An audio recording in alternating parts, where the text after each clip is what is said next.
Patawarin niyo po ako. Hindi ko na tuluyang magagampanan ang tungkulin ko bilang bagong albularya ng nayong ito. Pero huwag niyo namang ipagkait sa akin ang mabuhay ako ng normal at makasamang lalaking pinakamamahal ko. Inaamin ko, totoo ang sabi ng kauri ko na pinapapatay ka ng mga kalahi kong aswang. At ako, inutusan ng kapatid ko para gawin yon. Kaya lang, nang makilala kita ng lubusan, nagbago ang lahat. Mahalaga ang pagiging puresa ng iyong katawan at isipan sa pagiging isang albularya. Dahil sa iyong emosyon, pwede mong maisuko sa kanya ang pagkaberhen mo. Nangangahulugan din ito na isinusuko mo na rin ang iyong kapangyarihan. Napakahina mo. Hindi mo magampanan ng maayos ang tungkulin mo bilang albularya. Wala pa nga yan sa mga aswang na nakasagupan namin noon. Paano kung nataong wala tayong lahat na nakatatanda sa pag-atake ng malakas na aswang na yan? Nababaliw na ang albularya na yan. At talagang kinalimutan mo na ang tunay mong misyon na paslangin ang babaeng yan. Kaya nga nakita kita. Pinahihirapan ka dahil sa pagtataydor mo sa ating angkan. Ang pagiging tagapagmana ng isang angkan ay parang isang pribileyo kung saan ika'y titingalain, igagalang at pagsisilbihan ng iyong mga tagasunod dahil ikaw ang napiling mapagkatiwalaan ng isang napakahalagang bagay o kapangyarihan na nagmumula sa iyong angkan. Isang sumpang tungkulin sa iyong nasasakupan at maging sa pamilya. Pero ang pagiging tagapagmana may kaakibat na responsibilidad kung paano mo ito pahalagahan, pangangalagaan at pagyayamanin. Ngunit may mga pagkakataon ang pagiging tagapagmana mo rin ang mismong magiging dahilan para mawala sa iyo ang taong pinakamahalaga sa buhay mo. Magandang araw po sa inyo, Dark Shadow. Magandang araw po sa lahat ng mga masugid na tagapakinig. Batiin ko na rin po pati ang inyong mga bashers. Magandang hapon sa inyong lahat. Ang kwentong ibabahagi ko ay mula sa padala ng isang babaeng nagngangalang Elena. Tinanggap ang kapalaran na maging isang makapangyarihang albularya. Hindi siya kailanman nanggagad ng yaman, kasikatan, paggalang mula sa nakararami, kundi isang pagkakataon lang sa buhay niya ang maranasan, makitang masaya ang kanyang buong pamilya. 30 taon na ang nakalilipas sa isang bayan kung saan tawagin nila'y Gintong Sibol, ang lugar kung saan kadalasang nagmumula ang mga bagong henerasyon ng mga makapangyarihang albularyo na pinangungunahan ng kanyang lolo guro. Kapangyarihan ng aming angkan, malugod kitang tinatanggap mula sa aking puso't kaluluwa.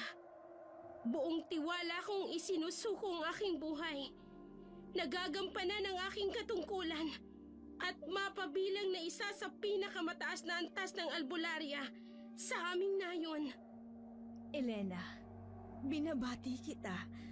Hindi lang dahil sa ika-20 taon mong kaarawan, kundi pati na rin sa pagtupad mo sa napakatagal mo ng pangarap. Nagbunga na sa wakas ang lahat ng iyong paghihirap. Maraming salamat, Ina. Elena anak, hindi na basta-basta ang magiging responsibilidad mo bilang albularya. Kaya tandaan mong mabuti ang lahat ng naituro ko sa iyo. Opo, Ina. Pangako, gagampanin ko ng maayos ang ipinamana niyo sa aking kaalaman. O paano? Babalik na ako sa labas. Makikipagkwentuhan muna ako sa labas. At ikaw naman, huwag kang magmumukmuk rito. Makihalubilo ka sa iba. Sa'yo ang pagdiriwang na ito. Mamaya na lang po siguro. Aayusin ko pa kasi ang mga gamit ko. Sige, ikaw ang bahala. Natanggap ko nga ang pinakamataas na pagkilala. Pero bakit parang hindi ako masaya? Elena, po. Lolo, kayo po pala. Sandali lang po at uupo ako. Katatapos ko lang pong manalangin. Sige, uupo rin ako rito para parehas tayong nakaupo. Huwag kang mabahala pa na magbigay galang sa akin. Hindi ko kailangan, lalo pat isa ka ng ganap na albularya. Lolo, naging guro ko rin po kayo. At bilang paggalang, nararapat lang na batiin ko kayo ng may pagrespeto. Pagtalima sa ayon sa nakasanayan ng ating angkan. Ikaw talaga. Kaya nga ba natutuwa ako? Dahil tinupad mo ang lahat ng ipinangako mo sa akin. Pangarap mo to, hindi ba? Pangarap ko nga ba? O inyong pangarap para sa akin? Siya nga pala. Napunta ako rito para ibigay ito sa'yo. Ano po ba yan? Mukhang napakahalaga ng laman ng maliit na baul na yan. Tama ka. Isa itong kayamanan para sa ating angkan. Mula sa araw na ito, ikaw na ngayon ang dapat mangalaga nito. Eto. Mula dito sa aking dalang maliit na baul, heto ang isang mahalagang bagay. Isuot mo sa iyong leeg. Lolo, napakahalaga po sa inyo nito. Tama bang? Apo, tapos na ang responsibilidad at panahon ko sa mga yan. Ikaw na ngayon ang dapat mangalaga nito. Eto, isuot mo na sa leeg mo. Ano po yan? Eto, kwentas na gawa sa buto at binhi. Magbibigay ito sa iyo ng proteksyon laban sa mga masasamang nilalang at kapangyarihang magpagaling ng mga may sakit. Isuot mo lagi. Huwag na huwag mong huhubarin. Napakaganda nito, Lolo. Salamat po. Alagaan mo ito, Apo.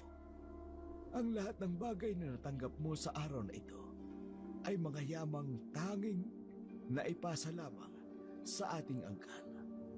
Hindi ito kailanman nararapat mapunta sa hindi natin kadugo. Pangako, Lolo. Pangangalagaan ko ito. Higit pa sa buhay ko. Matapos ang pagdiriwang, isa-isa nang iniligpit ni Elena ang kanyang mga kagamitan. Nagpahinga para salubungin ang bagong yugto ng buhay niya bilang albularya ng gintong sibol. Samantala, sa tago at malalim na kuweba, may grupo ng mga aswang na nagtipon-tipon. Pinag-uusapan ang patungkol sa balitang may bagong tagapagmanang albularya. Sanayon ng gintong sibol na sadyang kinatatakutan ng kanilang angkan. Mga kasama, nabalitaan niyo marahil ang isang pagdiriwang mula sa pinakasentro ng nayong ito. Ano naman ang kaugnayan ng pagtitipon na ito sa pagdiriwang na yun? Alam naman nating lahat na ang mga albularya ay nagbumula sa nayong yun. Ang parating magiging banta sa ating mga aswang. Oo. Dahil nagdudulot rin naman tayo ng kapahamakan sa mga tao. Kaya tulad natin, nasasanay rin sila. At nagsasanay sila ng mga albularyang makakatalo sa ating lahi. Tama ka, Dario. Kaya ko kayo itinipon sa gabing ito para pag-usapan natin ang susunod nating hakbang para pabagsakin ang bagong albularyang yun. Yun ang magiging laman ng ating sesyon sa gabing ito. Hanggat wala naman sa ating may dudulot na kapahamakan ng kanyang pagiging tagapagmana, bakit tayo gagawa ng hakbang para pabagsakin siya? Dahil masyado na tayo nagkukulong at nagtatago sa ating mga lungga. Hindi na tayo nakakakuha ng ating mga kailangan sa mga tao. At natural na tayong mga aswang ay may pangangailangan rin sa laman ng tao. Kaya nararapat lang na kumilos tayo para mapigilan ang paghahari-harian nila Ano bang gusto mong mangyari, kapatid? Gusto ko magpadala ng isa sa atin para mapaslang ang albularyo. Para muli tayong makalapit sa mundo ng mga tao at makuha ang ating pangangailangan. At sino ang ipapadala mo? Oo nga po, Pinuno. Sino nga po ang papadala? Isa-isa lang. Ikaw, Dario. Ikaw ang inatasan kong gumawa noon para sa atin. Bakit ako? May tiwala akong magagawa mo ito. At natitiyak kong ikaw mismo ang magiging kahinaan ng albularyo ngayon.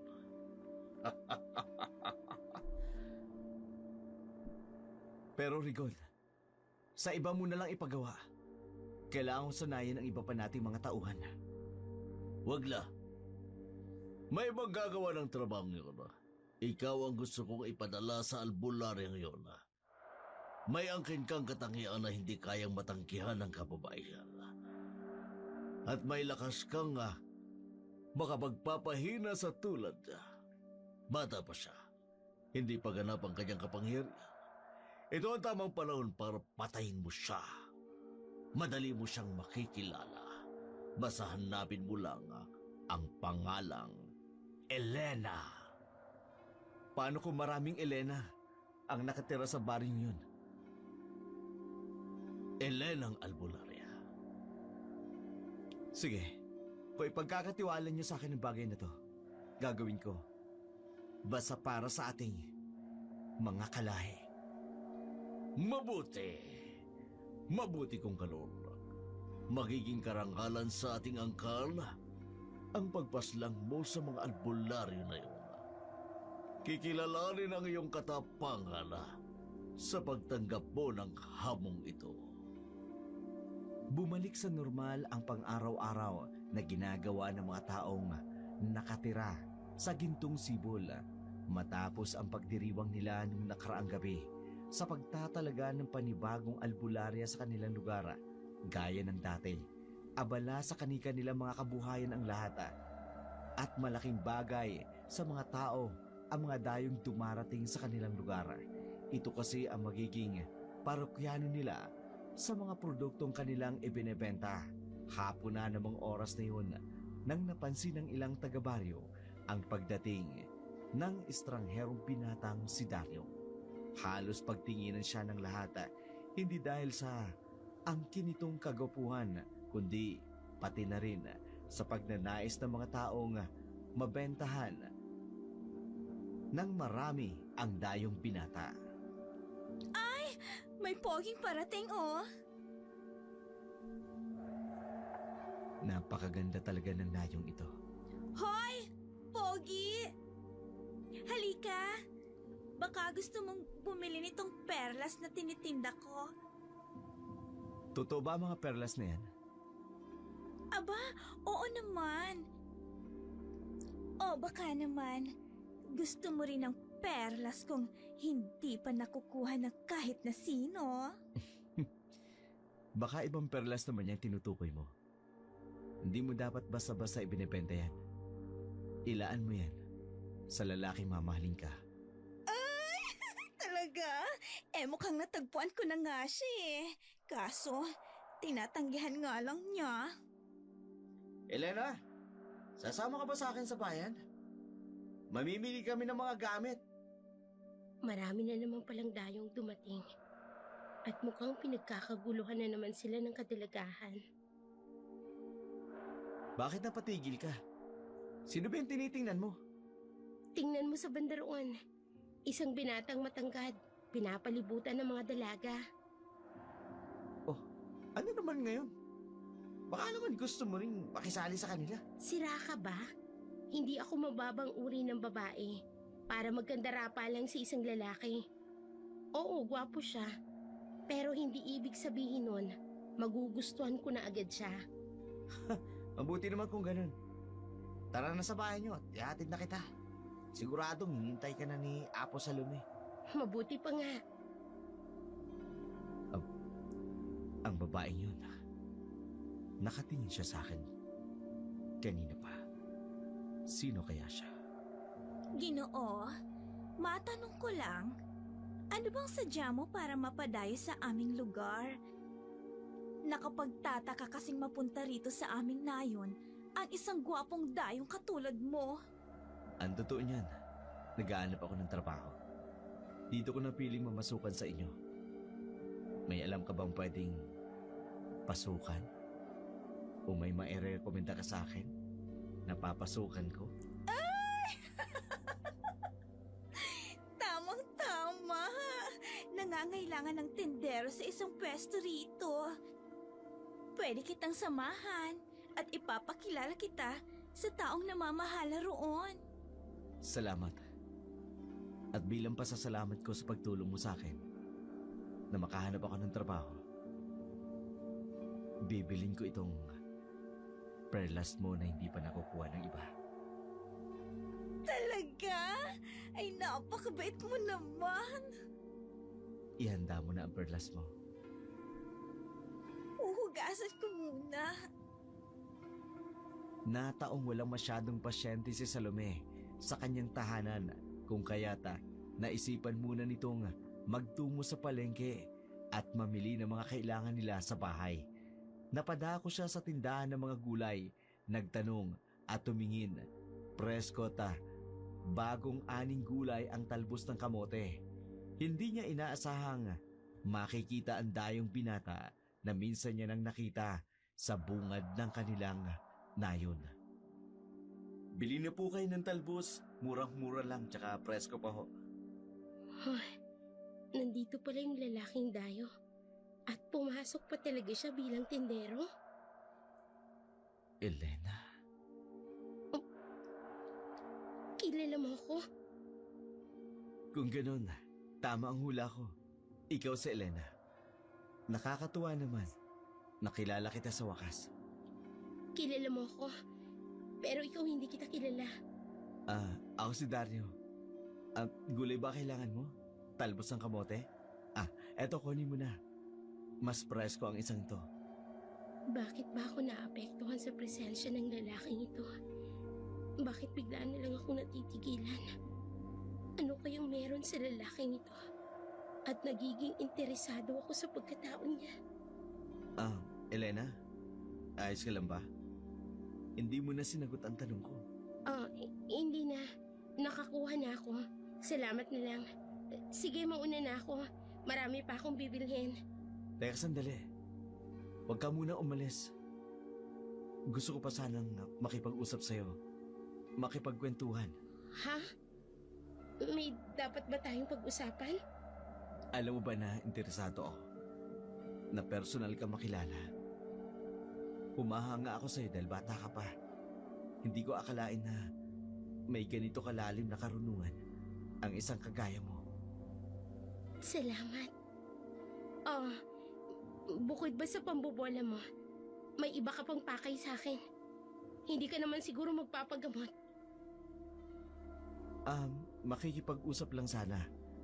Kung magpapagamot ako sa'yo. Depende kung anong sakit ang ipapagamot mo. Mabigyan mo lang ako ng konting oras na makausap ka. Doon mo malalaman kung anong ipapagamot ko. Sige, tumabi tayo saglit at aalamin ko kung anong karamdaman mo. Sige, sana hindi niya malata ang tunay kong pagkakakilanlan. Umupo ka. Tatanungin kita at sasagutin mo ko. Hahawakan ko ang kamay mo. Eto ang mga palad ko. Ang kamay niya, magaspang at puno ng kalo. Ano bang ginagawa ng lalaking ito? At bakit ganito ang kamay niya? May problema ba sa kamay ko? Wala naman. May pakiramdam ako. May kung anong meron sa lalaking ito. Pero hindi ko siya basta makita. Ano nga uli ang pangalan mo? At kailan ka isinilang? Dario, isinilang ako January 10, 1970. Kung ganon, 25 taong gulang na rin pala ang lalaking ito. Bakit ganon? Wala akong makita. Ni wala akong maramdaman. Bakit? May problema ba? Bigla kang natigilan habang hawak mo ang aking kamay. Wala akong maramdamang mali sa'yo. Talaga bang may sakit ka o ano? Kwan, Kung ginagawa mo lang ito para makausap ako at mapansin, pues, aalis na ako. Ang ayoko sa lahat, yung sinasayang ang oras ko. nagustuhan mo naman, di ba? Teka, sandali. Elena, sandali lang. Mabutit wala siyang nakita sa akin. Simula pa lang ito ng paglapit ko sa'yo. Hindi ako mag-aaksaya ng oras na hindi ka mapaslang. Nakakahiya ka, Elena. Kinikilig ka pa talaga sa simpleng pambobola niya. Nakakainis. Umayos ka, Elena. Albularya ka. At hindi tamang makipaglantian sa isang katulad niya. Mag-aalas 6 na ng gabi ng mga oras na yun. At abala si Elena sa isang batang pasyenteng kanyang ginagamota. Medyo nahihirapan siya. Kakaiba kasi ito sa mga kadalasan na mga kasong nahawakan niya. Labis siyang nagtaka. Bakit kakaiba ang pakiramdam niya ng mga oras na yun? Parang hindi umeepekto ang lahat ng mga dasal na kanyang ginagawa. Hindi niya ipinapahalata sa mga tao ang kanyang pagkabalisa. Nadagdagan pa ang kanyang kaba nang may maramdaman siyang kakaiba sa paligid. Elena, Oh, ano bang problema? wala naman, ina. Sandali. Uulitin ko na lang ang dasal ko para sa bata. Bakit ganun? Kahit anong sambitin kong orasyon, hindi ko makita-kita ang hinahanap kong problema. Ang mabuti pa siguro, magpahinga ka na muna. Baka lang pagod ka na. Siguro nga po. Teka, sandali lang, bata, ah. Kukuha muna ako ng tubig. Nauuhaw ako. Sige lang, makakapaghintay naman ang pasyente, anak. Ano bang nangyayari sa akin? Anong problema sa ginagawa ko? May mali ba?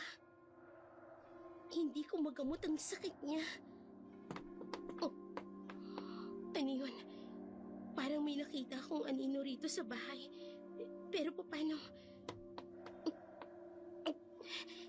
May lalaki talaga akong nakita. At siguradong hindi ako namamalikmata lang. Elena. Tama na. Kung sino ka mang nanggugulo sa akin, tigilan mo na ako. Elena! Oh, Diyos ko po. Lolo, kayo lang po pala. Bakit naman po kayo nanggugulat? Nagiging nervyosa ka ata, Apo. At simpleng pagdating ko lang rito ay nagulat ka na. Kung sasabihin ko sa kanya na may nakita akong anino ng lalaki, baka questionin niya ang kakayahan ko bilang albularya. Hindi ko na lang babanggitin sa kanya. Oh, nagmuni-muni ka na naman. Ano bang inisip mo? Wala po. Baka po napagod lang ako. Sa dami ng pasyenteng hinahawakan ko sa ngayon, kailangan ko muna siguro magpahinga, Lolo. Sige, ako na muna bahala sa natira mong pasyente. Baka kailangan mo nang magpahinga. Mamaya mag-usap tayo. Opo, Lolo. Simula nang hawakan ko ang palad ng dayong yun, bigla na lang siyang nagpapakita sa isip ko. Nakakainis. Panira ng konsentrasyon ko ang lalaking yun. Ano kayang nangyayari kay Elena? Bakit parang may kakaibang nangyayari sa apo ko? Hindi maikukubli ni Elena na labis siyang naapektuhan kapag naaalala niya ang mukha ng binata. May sundot ng kilig siyang nadarama sa tuwing naaalala niya ang maikling papuri nito sa kanya. At para mawala ito sa kanyang isipan, inabala niya ang kanyang sarili sa ibang gawain. Kundi man, ipinahinga muna niya ang pagod niyang isip at katawan. Ayaw niyang mahalata siya ni Apo Salome at ng kanyang lolo guro. Na nag-iisip siya ng walang kakwenta-kwentang bagay. Hindi nagtagal, pumasok si Tatay Guro sa kanyang silid at binalaan siya tungkol sa isang dayong binata. Elena, apo. Lolo, bakit po? Wala naman. Naisipan ko lang bisitahin at kumustahin ka. Ayos lang naman po ako. Tulad pa rin ng dati. Maraming pasyenteng dumudulog sa akin para magpagamot. Ang totoo niyan, nagpunta talaga ako rito hindi para kumustahin ka, kundi para balaan ka. Balaan? Tungkol saan, Lolo? Tungkol sa isang binatang dayo na namamasukat raw sa nayon sa palengke. Ang bilis namang makarating kay Lolo ng balitang yun. Ang dami na talagang tsismosa sa bayan. Elena, binabalaan kita. Hindi lang dahil sa masama ang kutob ko sa binatang yun. Kakaiba ang pakiramdam ko sa lalaking yun. May maitim siyang binabalak ayon sa aking pakiramdam. Lolo, anong silbi ng pagiging albularya ko? Kung madali ako matatakot sa binatang sinasabi mo, kaya ko ang sarili ko. Hindi ko lang kasi maiwasang hindi mag-alala. Bago ka lang sa ganitong klaseng mga pagsubok, baka hindi mo kayanin. Anong silbi ng ibinigay mo sa aking kwintas at mga talisman? Kung hindi ko kayang protektahan ang mga to, sa kahit anumang masasamang nilalang. Iba na ang usapan kung malakas na uri ng aswang ang makakaharap mo. Hindi po ako natatakot, Lolo. At isa pa, nandyan naman po kayo. Alam kong hindi mo ko pababayaan. Sige, naniniwala ako sa'yo. Basta kung sakaling mahirapan ka, lumapit ka sa akin at tutulungan kita. Opo, Lolo. Pati si Lolo, masama ang kutob sa dayong yon. Oo nga eh, pati ako. Nahihiwagaan sa aurang taglay niya. At hindi ko rin maunawaan kung bakit hinahatak ako ng aura niyang yun.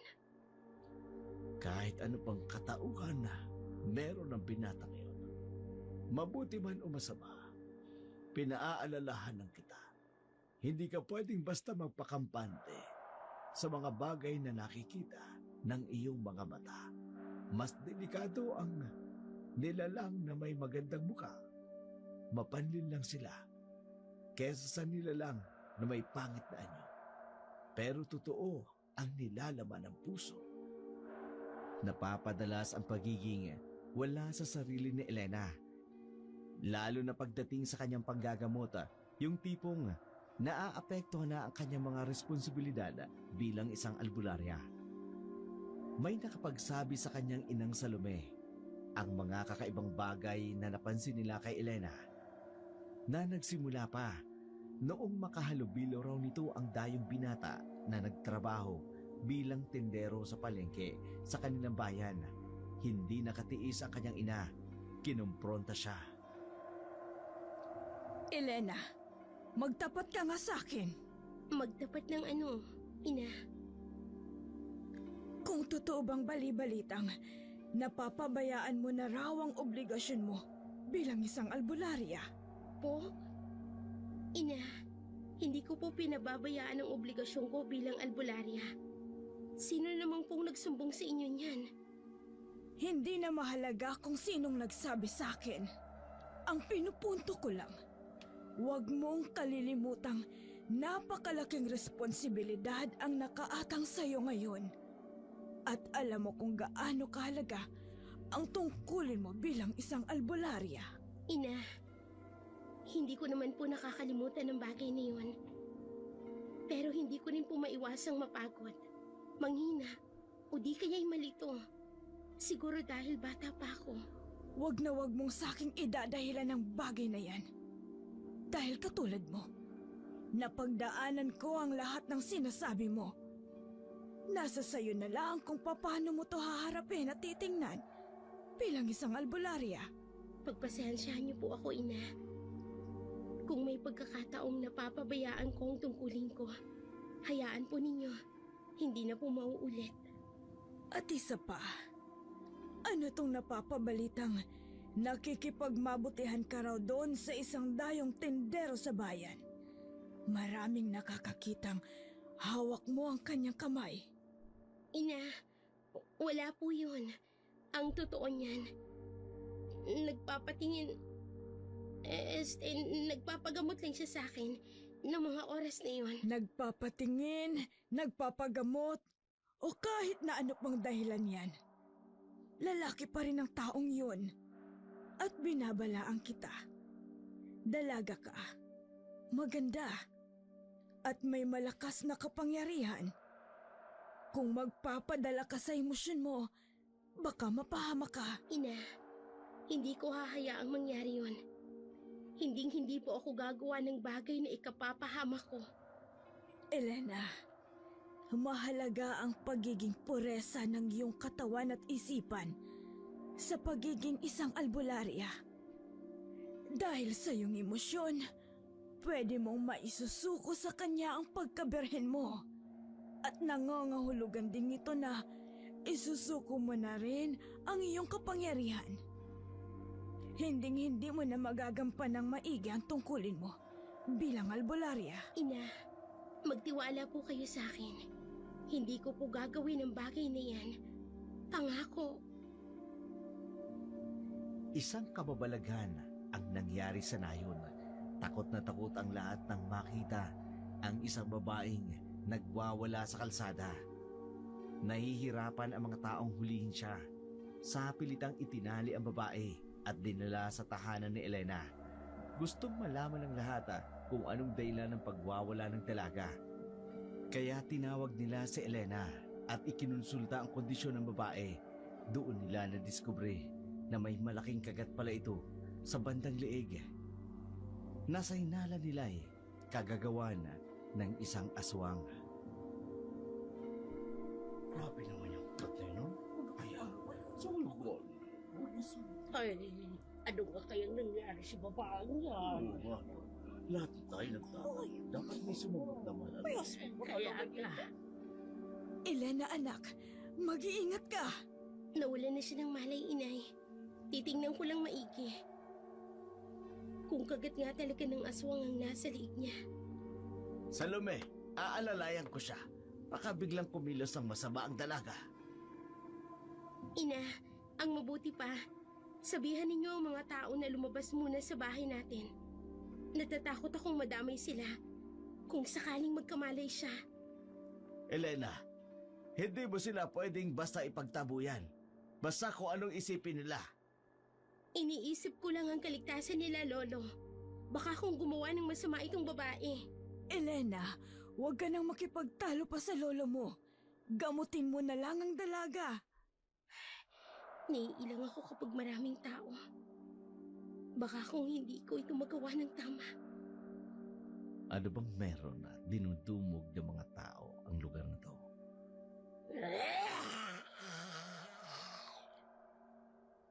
Nagkamalay na ulit ang babae. Bakit ganun?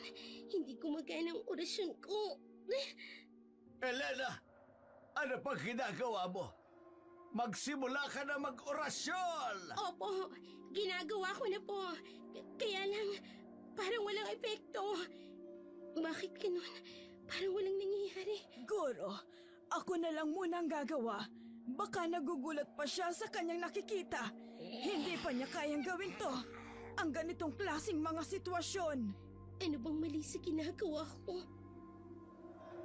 Ganyan ba ang kakayahan ng albularyang tatrabahuin ko? Mukhang madali ko lang siyang matatalo.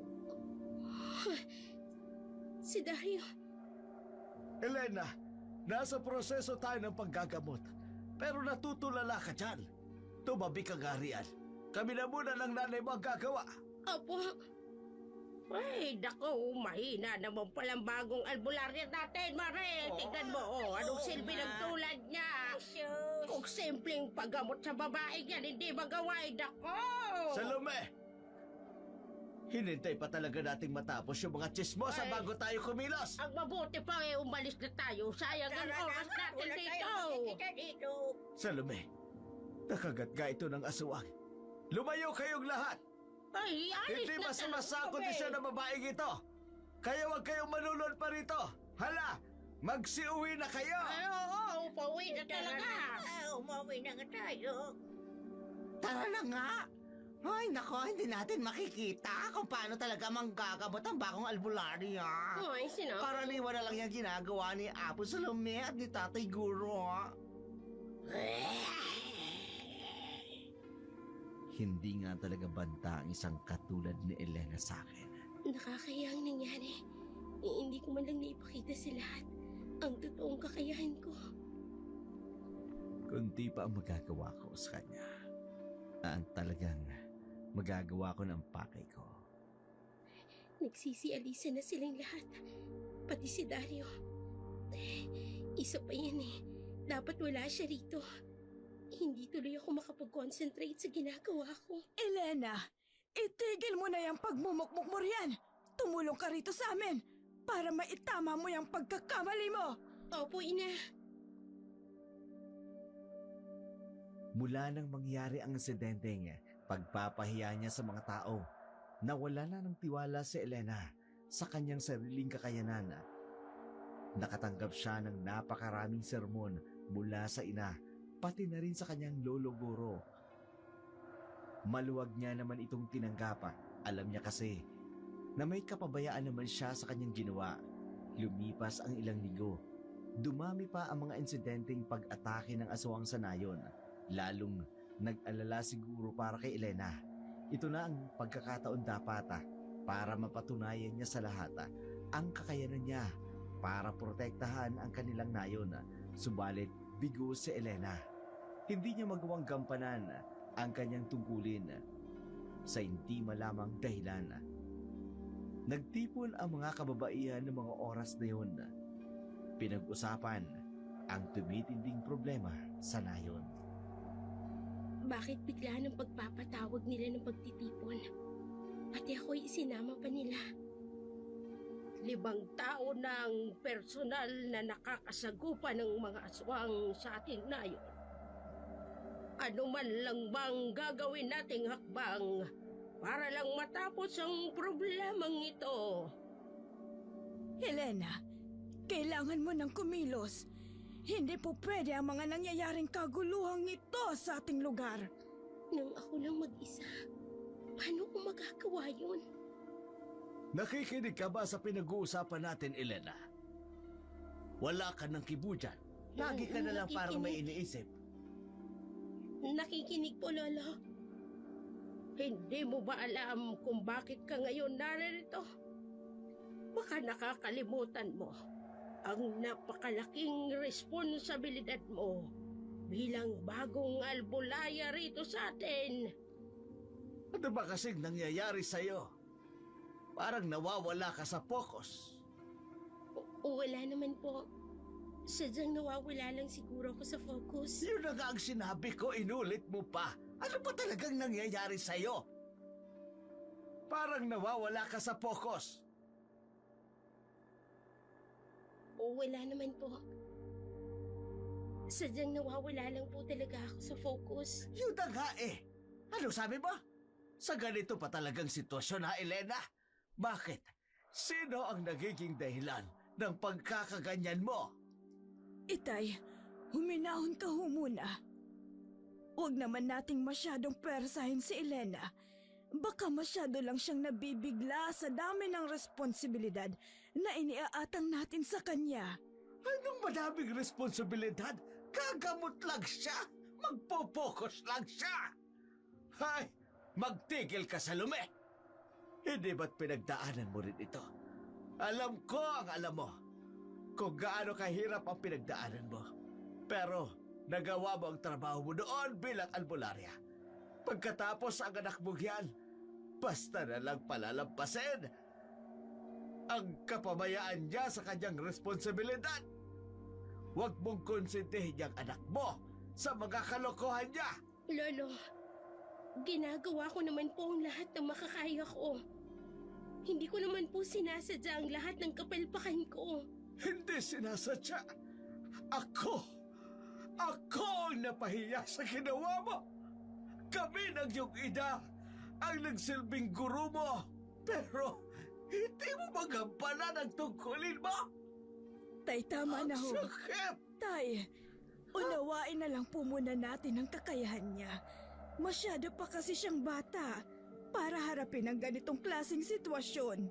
Salome, sa laragan ng pagiging albularya natin, ay walang mahirap at mabigat na sitwasyon. Kailangang maging matapang at matatag ang iyong anak. Wala pa nga yan sa mga aswang na nakasagupan namin noon. Paano kung nagkataong wala tayong lahat na nakatatanda? Sa pag-atake ng malalakas na aswang na yan, sa tingin mo ba, maililigtas ng karuwagan ng apo mo ang buhay ng mga taga-nayon? Isipin niyo ang ikabubuti ng marami, hindi lang ng sarili ninyong kapakanan.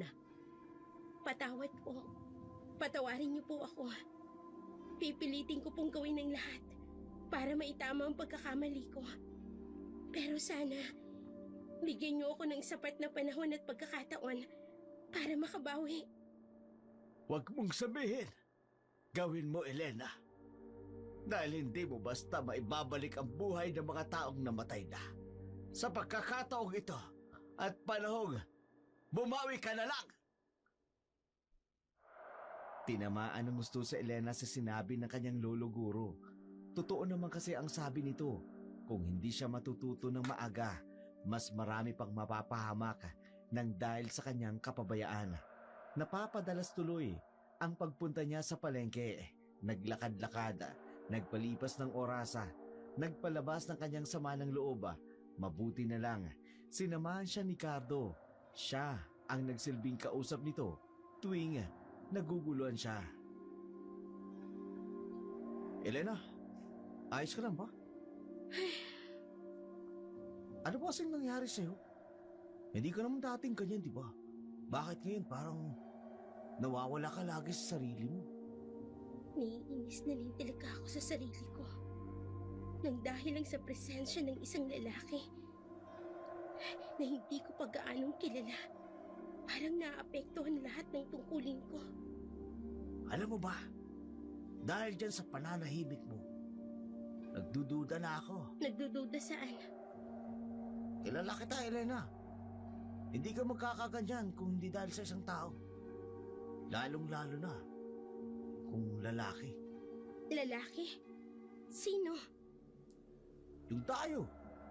Si Dario. Oo, si Dario. Bakit bigla kang namula? Tama ba ang hinala ko? Ikaw, kung ano-anong iniisip mo. Kung wala kang sasabihing maganda, pwede bang manahimik ka na lang? Ito naman, nabibiro lang naman ako. Hindi mo na kasi ako kinakausap na maayos eh. Kaya pakiramdam ko may ibang lalaki nang gusto mong makasama at makausap. Alam mo naman, ang dami ng responsibilidad ko. Hindi ako pwedeng basta-basta na lang makipagkwentuhan sa'yo. Sana nga ganun lang kasi sa tagal lang nagpaparamdam ako sa'yo hanggang ngayon. Di mo ako pinapansin. Darating tayo dyan. Pero hindi pa ngayon ang tamang panahon. Mas maraming mahalagang bagay akong dapat pagtuunan ng pansin kesa sa panliligaw mo. Sige, igagalang ko ang desisyon mo. Maghihintay ako sa tamang panahon na sinasabi mo. Hindi maiwasang magselos ni Cardo sa mga ikinikilos na Elena. Lalo na nang mabanggit niya ang binatang dayong minsan pa lang nilang nakita. Napagpasyahan niya nga manmanan ang binata. Tiyempong nakita si Dario na pumapasok sa gubata. Sinundan niya ito. Nagtago siya sa puno sa tuwing napapahinto ito sa kanyang paglalakad. Napatulala na lamang siya nang makita ang kakaibang ikinikilos nito. Naghubad ito ng damit, nagpunas ng kakaibang langisa sa buo niyang katawan habang nagsasambit ng orasyon na hindi niya maintindihan. Dito ng laki ang kanyang mga mata.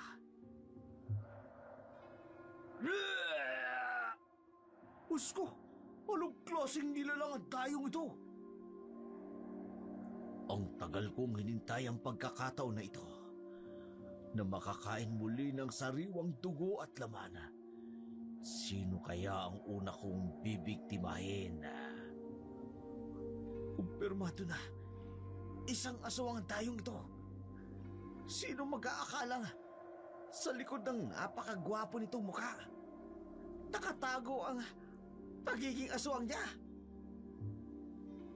Mukhang may tao. Napansin niyo ang presensya ko. Hindi ako pwede magtagal dito.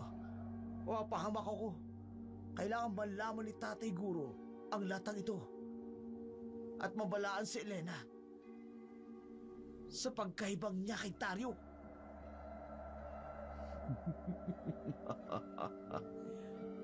Alam ko may nakakita sa akin. Pero hindi ko pag-aaksaya ng oras ang isang tulad niyang mahina sa Elena. Siya ang totoo kong pakay. Hindi ko ugaling pakialaman ang mga taong wala namang halaga sa aking misyon. Patalilis na tumakas si Cardo. Hindi niya gustong mamatay sa kamay ng aswang na karibal. Desidido siyang tapusin ang kahibangan ni Elena kay Dario. Hindi man ito maamin, pero nakikita sa mga pagkilos nitong apektado siya tuwing nakikita niya ang binata. Samantala, isang hapon, sa kagustuhan ni Elena, napakatutukan ang kanyang pagiging albularya. Nagtungo siya sa kagubatan. Meron ditong mahabang ilog. Dito niya napiling magnilay-nilay at pagtuunan ng pansin ang kanyang pinag-aralan at hindi niya inaasahang makikita niya rito ang binatang si Dario. Elena? Dario, anong ginagawa mo rito? Hindi ba dapat ako ang nagtatanong niyan? Ang totoo, nandito ako para pag-aralan ng mga bagay na hindi ko pa kayang gawin sa pagiging albularya ko. Mahusay ka naman sa larangan ng hawak mo. Bakit kailangan mo pang pag-aralan? Hindi pa ako ganun kahusay. May mga bagay pa rin akong kailangang pag-aralan. Pwede ko rin bang matutunan yan? Sabay tayo. Oh. Para naman may katuwang ka sa pagbabalik-aral mo sa mga leksyon na hindi mo pa gaanong natutunan. Ang mukha niya halos malapit na sa akin. Ramdam ko na umiinit niyang hininga. Elena. Oh. Maganda pala siya. Lalo na kapag tinititigan sa malapitan. Kailangan ko umiwas ng tingin. Hindi pwedeng mapalapit ako. Lalo na sa kanya. Sige. Magtulungan tayo mag-aral. Mukhang mas gaganahan akong magbalik-aral kung kasama kita. Talaga? Oh. Salamat. Ang saya-saya ko na pag-aralan ang pagtulong mo at ang paggagamot mo kasama ka. Walang anuman, Dario. Itigil mo na yung pagyakap mo. Mag-aaral pa tayo, hindi ba? Pasensya na. Masaya lang ako. Napapayag na makasama mo ko sa iyong pag-aaral. Nag-iwan ng matinding kilig sa kamalayan ni Elena ang tagpo nilang iyon ni Dario.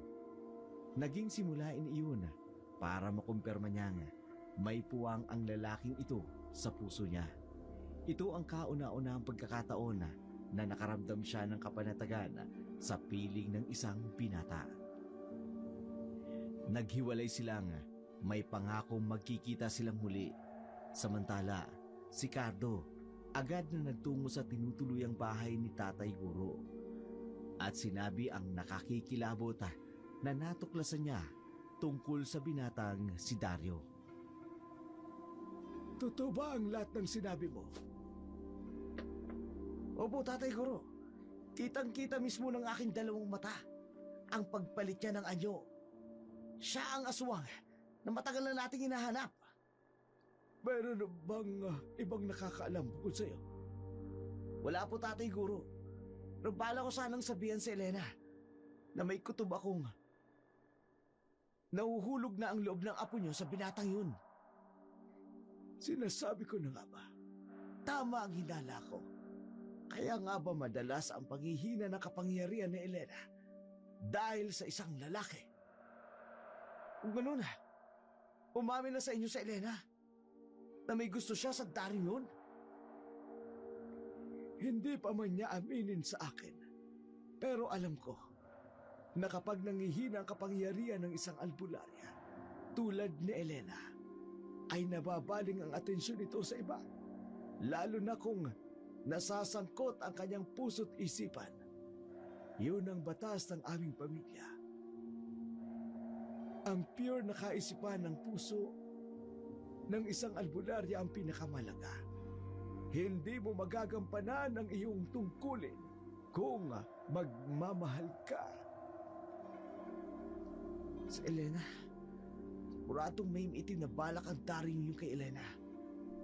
Tatay Guro, nababahala ko para kay Elena. Hindi kaya may masamang balak si Dario sa kanya. Aswang si Dario. Alam nating may matinding kalaban ng aswang. Isang albularya. Maaring ginagawa ito ni Dario ang lahat para mahulog ang loob nito at lansin si Elena. Diyos ko, hindi nga malabong mangyari yun. Kailangan nating makumpirma. Mamaya, sumama ka sa akin. Sa sagradong silid, may gagawin tayong dalawa. Labis na nag-alala ang dalawa sa natuklasan nilang masamang balak ni Dario kay Elena. Kaya nga, agad na nag-isip ng paraan siguro kung paano niya mailalayo si Elena sa bitag ng binata. Samantala, bumalik si Dario sa kanilang kuweba.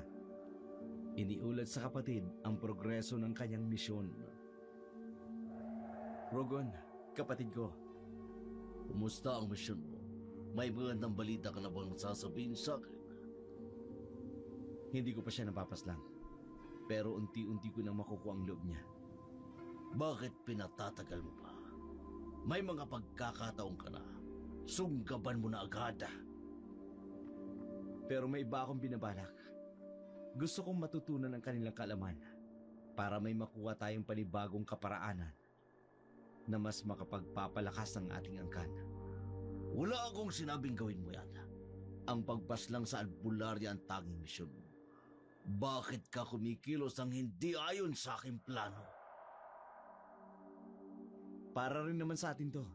Mas malawak ang ating kaalaman sa kanila. At magagamit natin yun para sa susunod nilang mga henerasyon. Bakit pakiramdam ko, iba ang tono ng motibo mo? Hindi kaya nahuhulog ang loob mo sa dalagang yun? Kaya mas gusto mong mapalapit sa kanya? Hindi totoo yan. Wala akong gusto sa kanya. Ginagawa ko lang lahat ng alam ko mas makakatulong sa atin. Beno, pagbibigyan kita sa ginagawa mo. Pero sana, huwag nang umabot sa puntong magkatotoo ang mga hinala ko. Dahil kapag pumalpak ka sa misyong ginagawa ko, ako mismo ang tatapos sa'yo. Sige na, bumalik ka na sa misyon mo. Oo, kapatid ko. Bakit nga ba kasi hindi ko magawang paslangin si Elena? Ano bang pumipigil sa akin para gawin yun? Nawalan na ako ng tiwala sa iyo, Dario.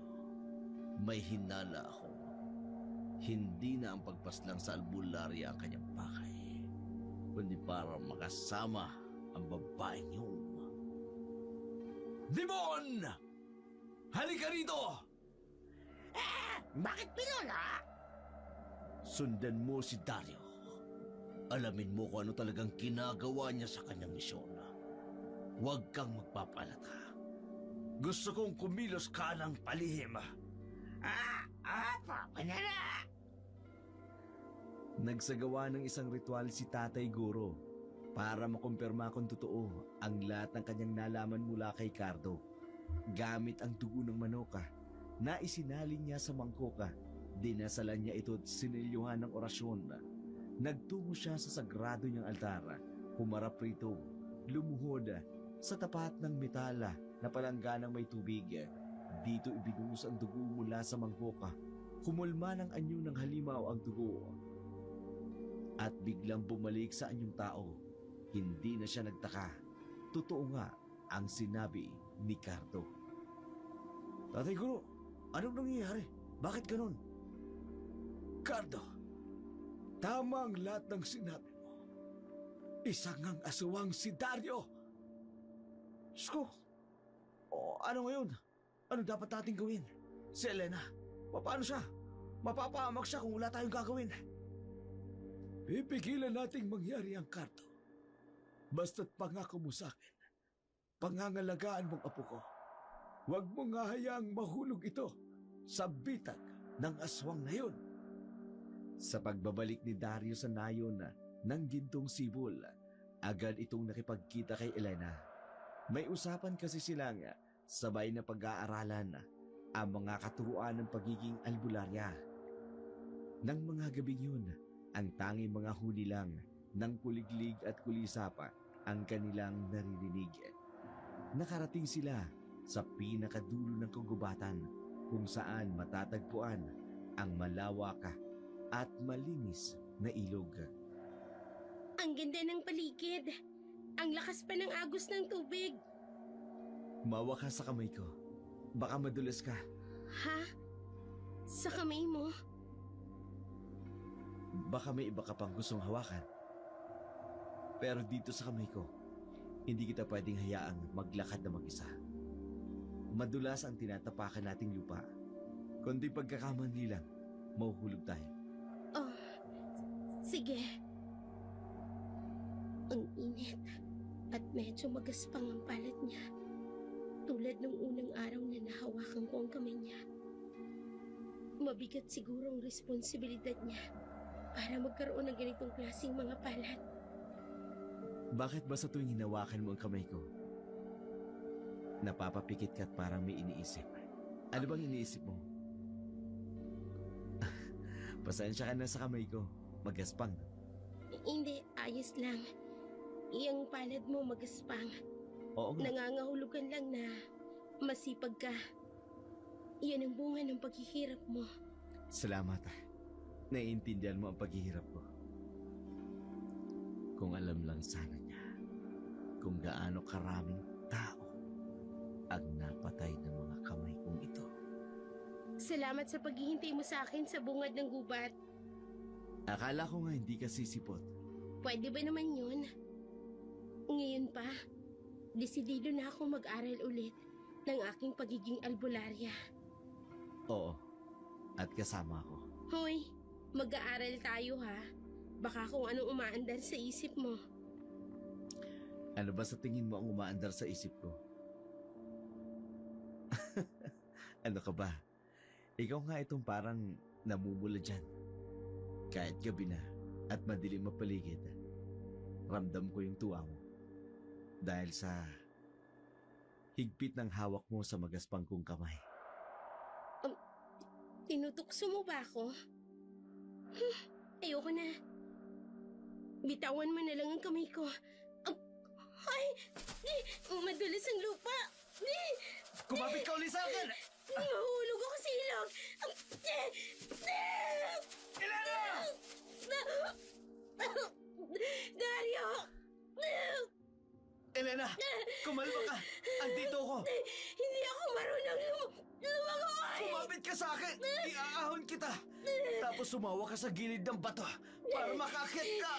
Sige! Dario, nakakit na ako! Oo nga! Nakikita kong nakaakyat ka na! So aakyat na rin ako! Aahon na rin ako! Okay ka lang ba? Oo, pasensya na. Nabasa ka patuloy ng dahil sa akin. Hindi naman kita pwedeng pabayaan na malunod. Manadagot ako sa mga magulang mo. Nakakailang naman ang sitwasyon natin. Bukod sa nabasa ng mga libro ko, pati na rin ang mga damit natin. Nakabakatang magandang alindog ng kanyang katawan. Hindi ko tuloy maiwasang hindi maakit sa kanya. Napakaganda mo, Elena. Dario, ano ba itong nararamdaman ko? Lumalakas ang kabog ng dibdib ko. Papalapit na ang mukha niya sa mukha ko. Parang gusto niya ang paglapit ng aking mukha sa kanyang mukha. Patawarin mo ko, Elena. Pero hindi ko na mapigilan ang sarili ko. Dario, Tuluyang inangkin ni Dario si Elena. Pinagsaluan nilang dalawa ang tamis ng kanilang pagdiniig. May mga pagkakataong napansin ni Elena ang biglaang pamumula ng mata ni Dario. Binaliwala niya lamang iyon dahil aminado siyang hindi niya kayang pigilan pa ang sabik na kanyang nadarama. Hindi alintana ng dalawa ang putik na kanilang hinihigaan. Ito rin ang kauna-unahang pagkakataon. Mapalapit si Dario sa isang dalaga. Palibasa, abala ito sa pagsasanay sa pangangalaga ng kanilang tribu. Kaya nawalan siya ng panahong makipagmabutihan sa kahit na sinong dalaga. Matapos ang kanilang pagniniig, kinuha ni Dario ang kanilang damit, itinakip sa pagod nilang katawan, niyakap niya si Elena. Nakatulugan ang pagod ng ligaya na kanilang nadarama. Samantala, nag-usap sina Guro at Marta. Dito nila binanggit ang seryosong sitwasyon ni Elena. Guro,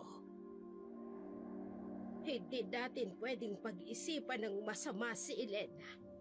Baka naman na nagkakamali lang kayo. Marta, napapadalas ang panghihina ng kanyang kapangyarihan. Hindi pa ba sapat na dahilan yun para maagapan ang problemang maaaring dumating? Pwede naman. Pero bigyan natin ng pagkakataong magpaliwanag si Elena. Baka naman masyado lang natin itong pinangungunahan. Bakit parang katulad ka ni Elena? Yung tipong parang ang tagal sumagot. Meron ka rin bang pinoproblema? Sige, pumapayag ako. Bigyan natin siya ng pagkakataong magpaliwanag. Ay, teka. Nasa na nga bang batang yun? Kagabi pa siya nagpaalam kay Salome na magsasanay. Bakit hindi pa siya bumabalik? Ay, yun na nga, hindi pa. Saan naman kaya nagpunta ang babaeng yun? Bigla tuloy akong kinabahan. Nandito na po ako. At saan ka galing? Bakit inumaga ka nang uwi? Nag-ensayo po sa kagubatan. Ano? Anong klaseng pag-iinsayo naman ang ginawa mo roon? Sa kalaliman ng gabi. Sino ang kasama mo? Si Cardo? Hindi po. Ako lang mag-isa. Wala po akong kasama, Lolo. Sigurado ka?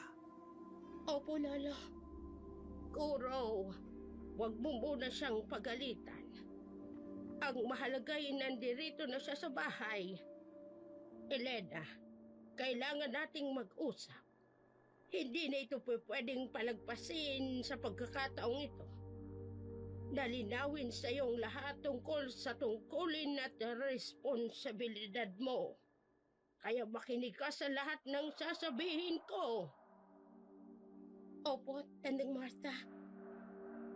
Si Lolo, masama pa rin ang tingin niya sa akin. Para bang may masama siyang hinala sa lahat ng ginagawa ko. Diyos ko, patawarin niyo po ako. Ayoko magsinungaling sa kanila. Pero ayoko ring magsinungaling sa totoong nararamdaman ng puso ko. Nararamdaman ko may kakaibang nangyari kay Elena kagabi. Ang mga ikinikilos niya kanina, hindi yung tanda ng pag-iinsayo. Tanda yun na napagod siya ng gusto. Ano kayang ginawa niya sa gitna ng kagubatan? At bakit gano'n ang itsura niya? May kakaiba. Hindi niya man sabihin, pero malalaman ko rin kung anong nangyari. Maliban kay Elena, nabanggit na rin ni Cardo kay Apo Salome ang kanyang nalalaman tungkol sa katauhan ng aswang na Dayo.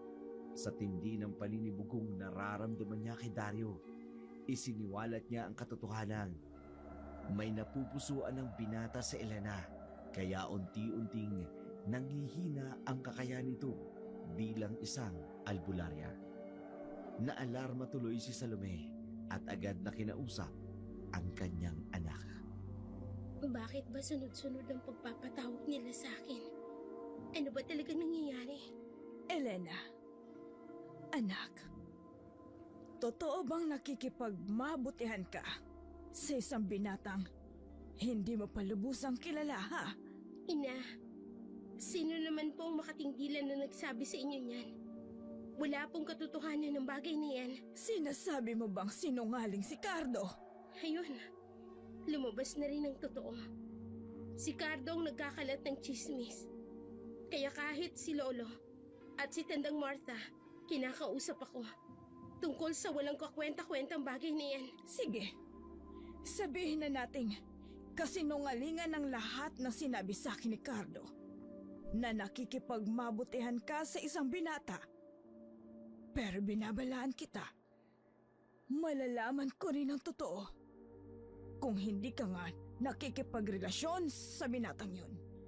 Ina, pinagdududahin niyo po ba ako? Hindi.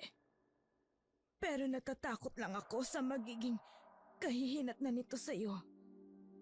Kung magpapadala ka sa iyong emosyon, hindi ka niya dapat na makuha. Isa siyang aswang. Aswang na nagtatago sa napakaamo niyang mukha. Siya ay isang kaaway na nagnanais na patayin ka, Elena. Hindi totoo yan. Yan ang katotohanan. Kaya kung magpapadaig ka sa iyong nararamdaman, yan mismo ang magpapabagsak sa kapangyarihan mo. Kaya bago pa mahuli ang lahat, ngayon pa lang, Elena, layuan mo na ang binatang yon. Hindi makapaniwala si Elena sa kanyang mga narinig. Kaya pala ganun na lamang. Kumbalaan siya ng lahat. Ngayon, kinakabahan siya, natatakot. Ano nga ba ang mangyayari sa kanya? Huli na ang lahat. Naisuko niya na ang kanyang bataan sa isang aswang. Tsak na mananagot siya sa lologoro niya. Mabibigo na siya sa tungkuling iniatang sa kanya. Napatakbo siya sa kagubatan. Walang tigil ang kanyang pag-iyaka. Sa ganung paraan lang niya na ibuhos ang lahat ng kanyang sama ng loob. Sa pagmamadali niya sa kanyang pagtakboy, nadapa siya sa parting maputik at mabahong parte ng gubata. Walang tigil ang kanyang pagsigaw at paghampas sa lupa. Napapikit na lamang ang kanyang mga mata. Sa pagod niya sa pag-iyaka, hindi niya napansing naidlip na pala siya. Ilang saglit pa'y narinig niya ang mahinang yabag ng mga paa.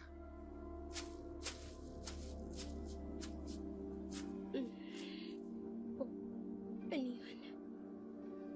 May tao ba sa paligid? May naririnig ako mga yabag. Teka, may aswang na pagala-gala sa gubat. Hindi ako kikilos. Baka makita niya ako. Anong ginagawa mo dito, Digon? Wala lang. Namamasyala sa kagubatan. Si Dario. Andirito siya. Minamanmanan mo ba ang lahat ng kilos ko? Sino nag-utos sa'yo? Bakit ba, Dario? Natatakot ka bang sabihin ko sa'yo ang babala ng kapatid mo sa pinaggagawa mo? Digon, wag na wag ka magkakamaling mag-ulat sa kapatid ko ng kasinungalingan. Ginagawa ko ang mission ko. Wag mong sisiraan ako sa kanya. Ginagawa mo ang mission mo Bakit buhay pa rin ang albularyang yun? Hanggang ngayon. Napakahina mo. Simpleng pagpatay lang. Ang pinagagawa mo, pinatatagal mo pa.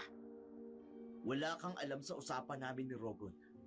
Alam ng kapatid ko ang lahat ng binabala ko. Bago ko siya patayin. Balak? Tulad ng ano? Tulad ng pakikinig mo sa albularyang yun? Diyos ko, totoo nga ang sinabi ni Kato. Hindi niya kausap ang asong na yan. Kung hindi siya katulad nito. Kung hindi mo magagawa ng tamang misyon mo, sasabihin ko kay Rugon, ako na lamang ang papatay sa albularya na yan. Wag! Hindi mo pwedeng gawin yan. Iwan mo ko! Sasabihin ko kay Rugon ang lahat ng kapalpakan mo. Hindi ako papayag na saktan mo sa Elena.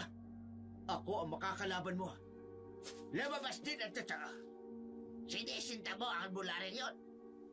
Hindi ko ito palalampasin. Malalaman ito ni Rogan! Hindi maaari. Traidor ka! Sinaksak mo ako sa dibdib talaga! May silbi pa lang na pag-aralan kung kahinaan natin mga aswang.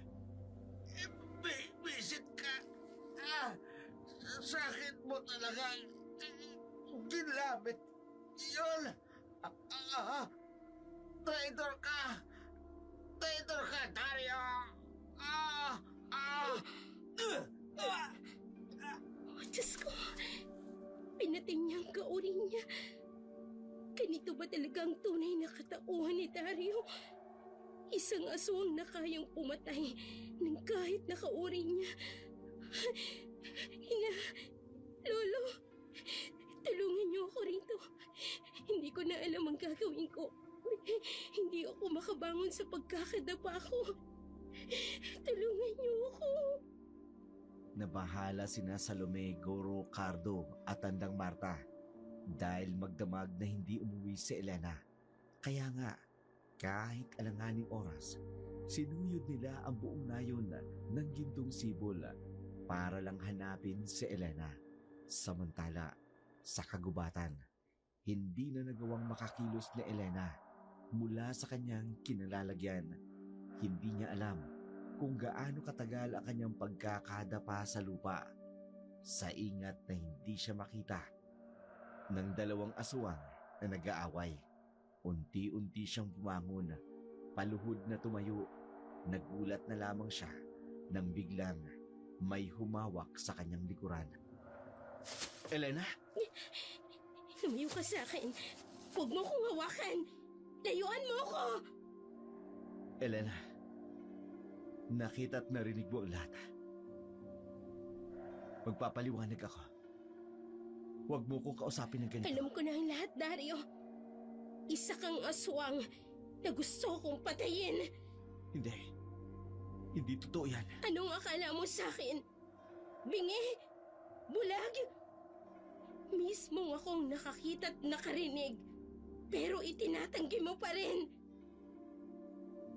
Elena, inaamin ko. Totoo ang sabi ng kauri ko. Pinapapatay ka ng mga kalahi kong aswang. Ako ang inutusan ng kapatid ko para gawin yun. Kaya lang nang makilala kita ng lubusan, nagbago ang lahat. Lalo na nang natutuhan ko kung gaano kabuti ang hangarin ng mga albularya na makatulong sa iba. Kayong mga albularya ay nabubuhay para puksain ang mga aswang na pumapas lang ng tao na gustong mabuhay ng tahimik. Habang kami naman, pumapas lang ng mga taong walang kasalanan para mabuhay. Anong gusto mong maging reaksyon ko sa mga sinasabi mo? Matuwa ako dahil sa pagbabago ng pananaw mo tungkol sa amin. It's up to you, Elena. Gusto ko lang malaman mo Totoo na. Elena! Elena, nasan ka? Dario, umalis ka na. May hinala akong hinahanap na nila ako. Sige na.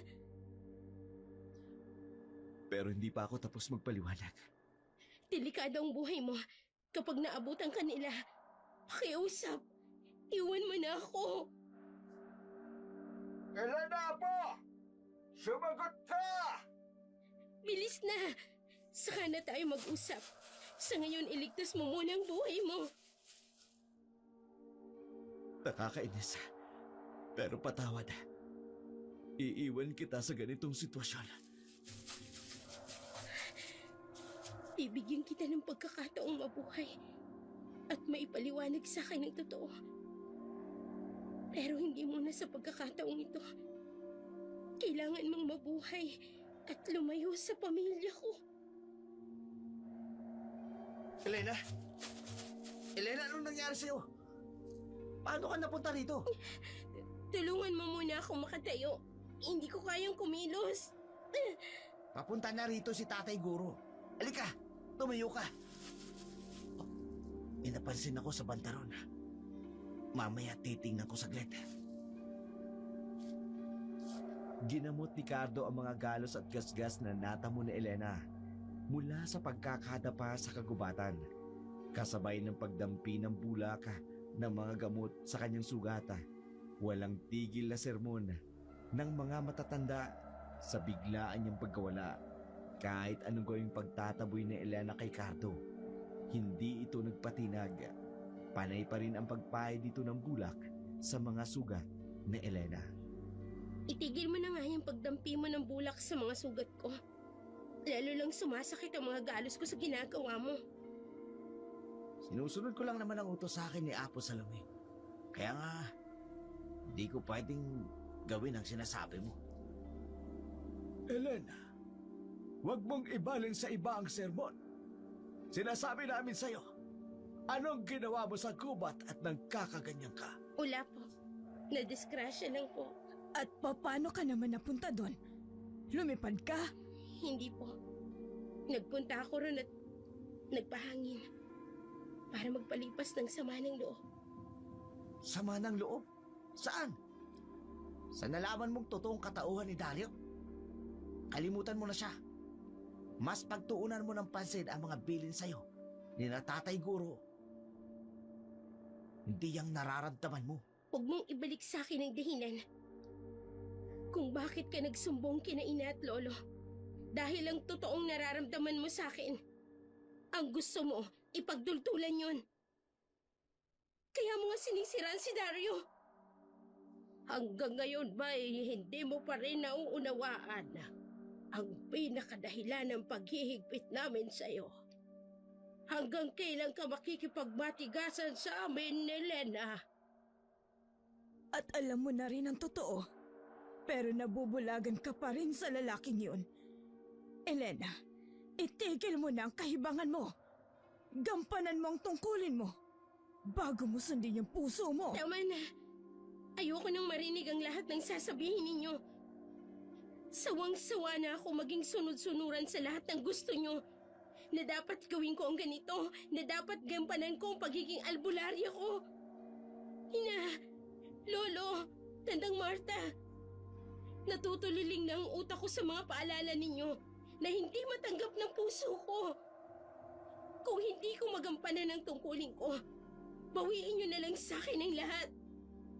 Mas gugustuhin ko pang maging ordinaryong babae na lang kaysa ipagpilitan ko ang aking sarili sa bagay na hindi ko naman kayang gampanan.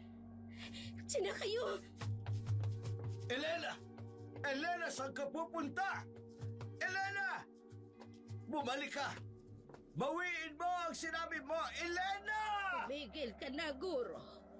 Huwag mo nang ipagpilitan ang gusto nating gawin ni Elena. Siguro nga'y nagkamali tayo ng desisyon natin. Napiliin siyang bagong albularya ng ating nayon. Hayaan na lang muna natin siyang makapag-isip-isip. Cardo, ihatid mo na si Inang sa kanyang bahay. Alam kong gusto na niyang magpahinga. Opo, kung kayo titigil na ng ganun-ganun na lang, pues ako hindi. Hindi ako papayag na mapunta lang sa aswang na yun si Elena. Pabalik na si Elena sa kanyang silid nang makaramdam ng kakaibang init ng kanyang sinapupunan. Napahinto siya sa kanyang paglalakad. Nakaramdam ng biglang pagkirot ng paningin. Dito niya naalala, kailan nga ba sila nagniig ni Dario? Sa sobrang pag-aalala niya, hindi niya napansin ang bilis ng paglipas ng mga linggo. Pinakiramdaman, pinulsahan ang kanyang sarili. Binilang ang mga araw na dapat ay dadatnan siya. Nang matiyak na buntis siya, kumuha siya ng papel at isinulat rito ang salitang gubata. Hindi niya alam kung bakit ganun ang ginawa niya. Basta't may bumulong sa kanyang gawin niya iyon. Palabas na siya ng kanyang silid nang bigla siyang hinablot ni Cardo. Cardo, Saan ka pupunta, ha? ano bang pakialam mo? Teka, May ano ba? pupuntahan ka, di ba? Huwag mo akong hawakan. Alika, sasamahan pa kita. Cardo, ang braso ko, nasasaktan ako. Kung hindi ka rin lang naman mapupunta sa akin, hindi ka dapat mapunta sa aswang na yun. Ano bang nangyayari sa'yo? Nababaliw ka na ba? Oo! Nababaliw na ako. At mas lalo akong mababaliw kapag hindi ko nakuha ang gusto ko. Cardo, ano ba? Itigil mo to. Pakawalan mo ako. Kung kinakailangan ako mismo ang magdala sa'yo kay Dario sa sarili niyang kamatayan, gagawin ko. Huwag ka lang makitang masaya sa piling ng lalaking yun. Hindi mo ako makukuha. Dahil may totoo nang nagmamay-ari ng puso ko at ng buong pagkatao ko. At si Dario yun, hindi ikaw. Ano ba? Ayos lang. Wala na rin naman akong pakialam. Hayaan mo. Magsasama kayo ng matagal doon sa impyerno. Ngayon, dadali na kita sa tamang kalalagyan ni Dario. Galit na nadiscover ni Rogon ang biglang pagkamatay ni Digon. Inutusan niya lamang naman manan si Dario, pero natagpuan niya lamang itong walang buhay na nakabulagta sa bukana ng kanilang kuweba. Agad niyang inutusan ang iba pa niyang alagad na dukutin pabalik si Dario sa kanilang lungga. Dito unti-unti niyang pinahirapan si Dario sa harap ng kanyang mga alagad, habang ang ibang mga alagad nanunood lamang sa kanila. Isa kang traidor! Babala ito sa mga nagbabalak na gayahin si Dario! Walang kamakamag-anak, walang kumpa-kumpare. Oras na magkasala, parurusahan kita. Kahit kadugo o kalahi pa kita. Tama na. Pakiusap. Kulang pa yung kabayaran sa ginawa mong pagpatay sa isa kong tapat na alagad. Kahit pangit yun, may pakinabang yun. Digon, paano niya nalamang ako umaslang sa kanya? Siguro, nagtataka ka kung paano ko nalaman ang totoo. Simple lang, tumingin ka sa likod mo. Elena! Tingnan mo pinakamamahal mo! Hayan! Magsama kayo ng lalaki mo! Puisit ka. Ikaw pa talagang nagdala sa akin rito. Elena! Ano ginagawa mo rito? Ang kaibigan ni Elena, siya ang binatang nakita kong humila sa bangkay ni Digon. Anong ginagawa niya rito? Anong kaugnayan niya kay Digon? Kawawang Dario, eto lang katapusan mo! Bakit ginagawa mo ito, Cardo? Kaibigan ka na Elena. Bakit mo siya dinala rito? Oo, mahal ko si Elena. Suko hanggang langit ang pagsinta ko sa kanya. Pero mabilis nagbago ang nararamdaman ko. Lalo na nung malaman kong nauna ka sa buhay ni Elena. Wala na akong pag-asang maangkin siya ng buong buo. Kaya nga, mas pinili kong ialay siya sa mga aswang at mamatay kaysa makita siya na masaya sa piling mo. Traidor ka, Cardo! Mas salimo ka pa sa mga aswang na naririto. Wala kang kwenta! Dario! Tumayo ka dyan! Lumaban ka!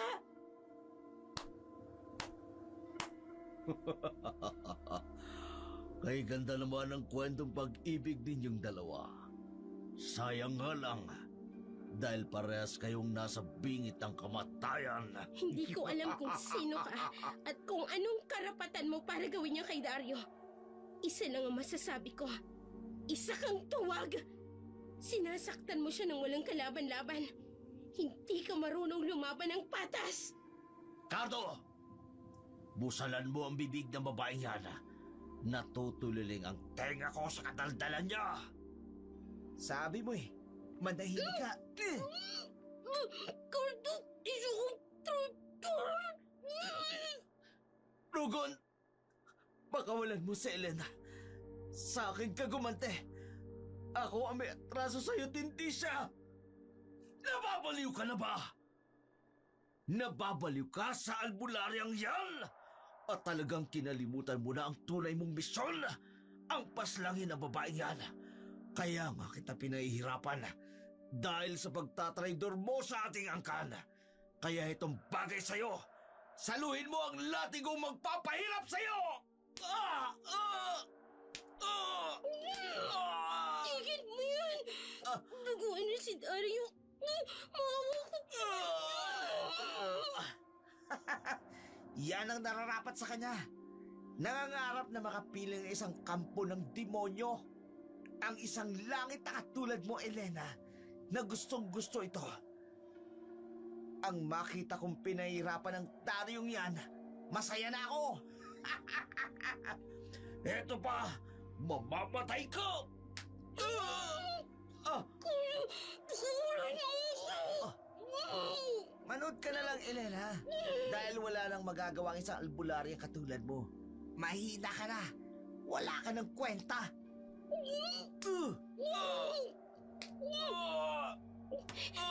Sobra nang hihirapan si Dario. Hindi ko na kayang tingnan pa ang ginagawa niyang pananakit sa taong mahal ko. Mananagot kayo sa akin. Matitikman niyo ang galit ng isang albularyang hinahamak niyo. Patuloy na sinasaktan ni Rigon si Dario, habang hawak naman ni Cardo ang nakabusal na si Elena. Dito nagsimulang magsambit ng orasyon si Elena. Ang galit na kanyang nararamdaman, dumaloy sa kanyang buong kamalayan. Kumawala ang liwanag, isang napakalakas na kapangyarihan na nagmumula sa kanyang katawan. Biglang tumilapon si Rigon, Cardo at ang mga alipores nitong nanunood lamang. Nagulat ang lahat. Hindi sila makapaniwalang tumalsik sila sa orasyong ginawa ni Elena. Nakawala rin si Elena sa pagkakatali niya. Agad niyang dinaluhan si Dario. Dario, gumising ka. Tumayo ka riyan. Tatakas na tayo. Iwanan mo na ako. Iligtas mo ang buhay mo. Wala nang halagang isama mo pa ako pagtakas. Mapapahama ka. Oras na magbalik ang malay ni Rigon. Hindi ako papayag.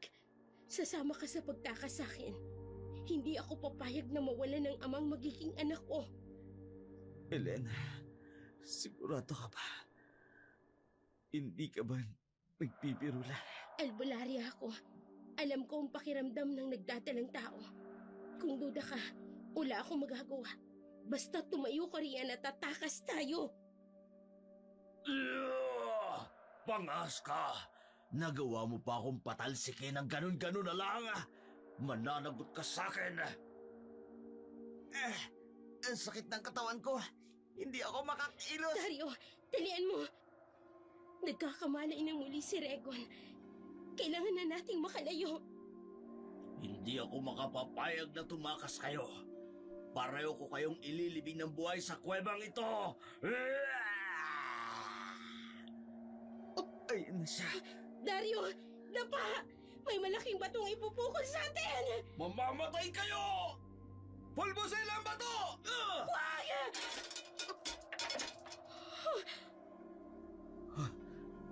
Anong nangyari? Naging pulbos ang malaking bato.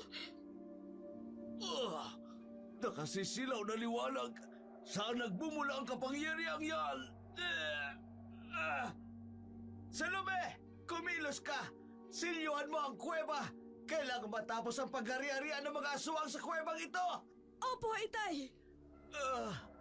Biseta, hindi ako makakita. Hindi ako makakilos. Anong nangyayari sa akin? Lolo, ina, Lumabas na kayo sa kuweba. Kami na lang ng lolo mo ang bahala sa mga ito. tilian mo na, Dario. Lumabas na tayo. Ang pamilya ko na ang bahala rito. Sige. Salome! Ngayon na! Gamitin mo na ang pinakamalakas na kapangyarihan ng mga albularya! Opo, Itay! Kakaibang kapangyarihan. Hindi ko na kayang matagalan. Mamili ka, aswang! Lisanin mo ang lugar na ito o malulusaw ka sa kapangyarihan namin! Tama na. Susuko na ako.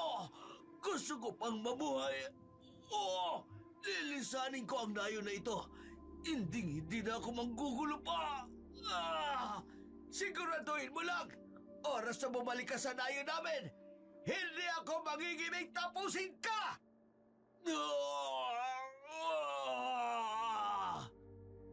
Nagpulasan ang mga aswang kasama ni Rigon. Si Cardo namay, walang malay na nakabulagta sa loob ng kwepa. Pinahiga ni Elena si Dario sa kanyang kandungan. Sinubukang punasan ang malaking sugat nitong natamo sa kamay ng kanyang kapatid. Hindi nagtagal. Binuhat ni Tatay Guro si Cardo palabas ng kwepa.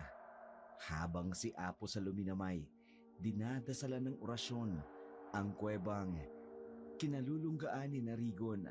Sabay na dinuluhan ni Tatay Guro at Apo Salome ang sugatang si Dario. Ina, Lolo, paano nyo nalamang nandito kami? Pinuntahan ka namin sa inyong silid, pero wala ka. Pero nakita namin ang isinulat mo sa papel. Hindi ko alam kung bakit ko isinulat yun. Basta pakiramdam ko, mensahe yun na bagay na mangyayari sa akin. Nagising ang kapangyarihan mo nang hindi mo inaasahan, Elena. Kumusta ang kasama mo, Elena? Lolo, lubhas siyang sugatan. Hindi tumitigil ang pagdurugo sa kanyang katawan. Tulungan mo siya, Lolo. Hinang-hina na si Dario. Susubukan namin, Elena.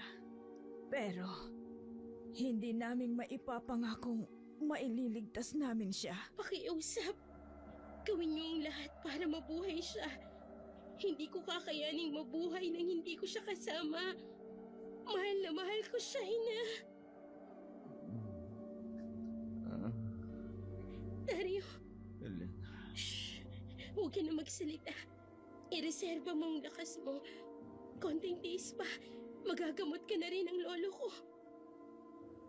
Ikinalulungkot ko, Elena. Gustuin ko mang gamutin si Dario, pero hindi ko magagawa.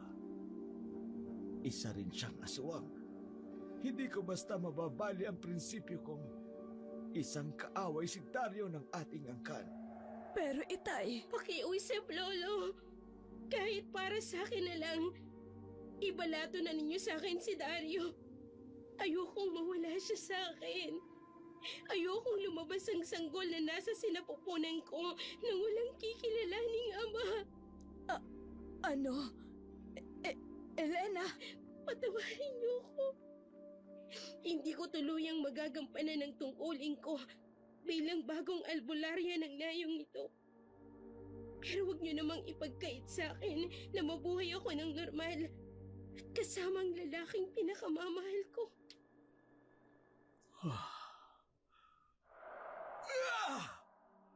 Hindi ko alam kung anong mararamdaman ko sa mga nangyaring ito.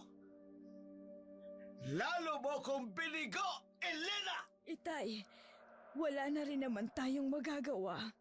Nandyan na yan. At isa pa, ligtas naman na si Elena.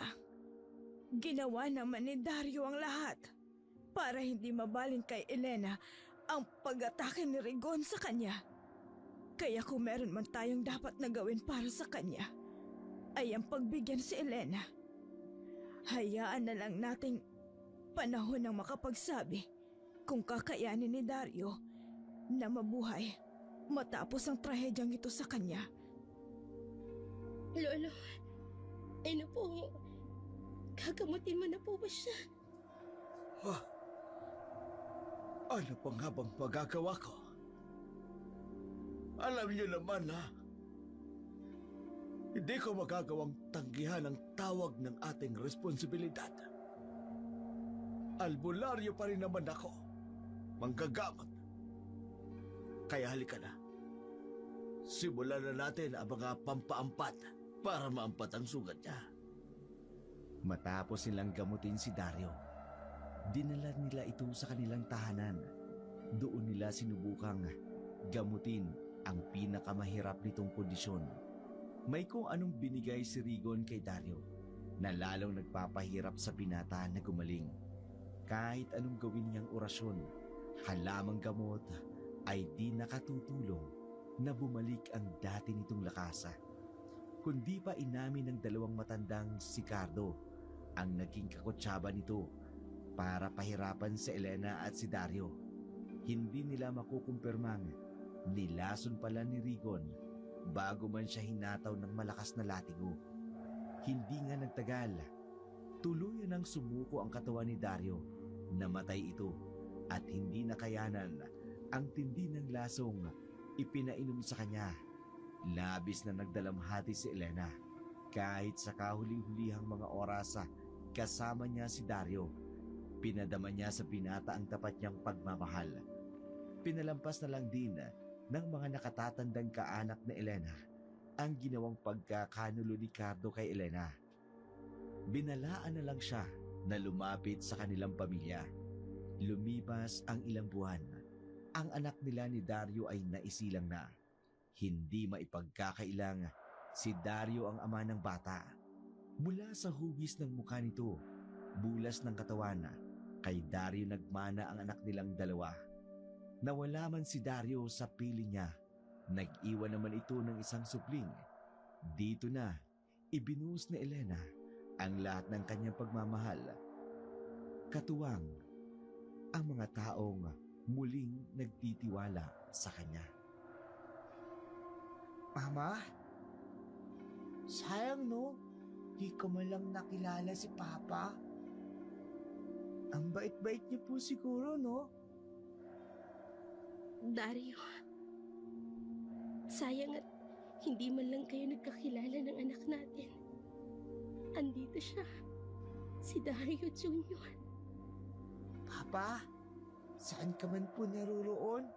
Sana po maayos ang kalagayan niyo. Pasensya na po kung bihira lang kaming dumalaw ni Mama dito. Marami kasing ginagawa si Mama. Promise po, lagi ko pong kukulitin si Mama na dumalaw kami dito sa puntod mo. Dario, miss na kita. Pero kahit na nawala ka, nag-iwan ka sa akin ng isang napakagandang alaala. Ang ikinatatakot ko lang, kapag dumating na ang oras at lumabas na ang kanyang mga kakayahan bilang isang aswang. Pero ipinapangako ko sa iyo, gagawin namin ang lahat para maturuan siya ng tama. Mama! Mama, kamay ko! Junior, anong nangyayari? Bakit ang gaspang ng kamay ko, Mama? Hindi, Ano nangyayari? Mama! Diyos ko, Dario, ang anak natin. Lumalabas na ang mga sinyalis. Ayoko Hindi, ito, Mama. tulungan mo ko. Anong gagawin ko? Ayoko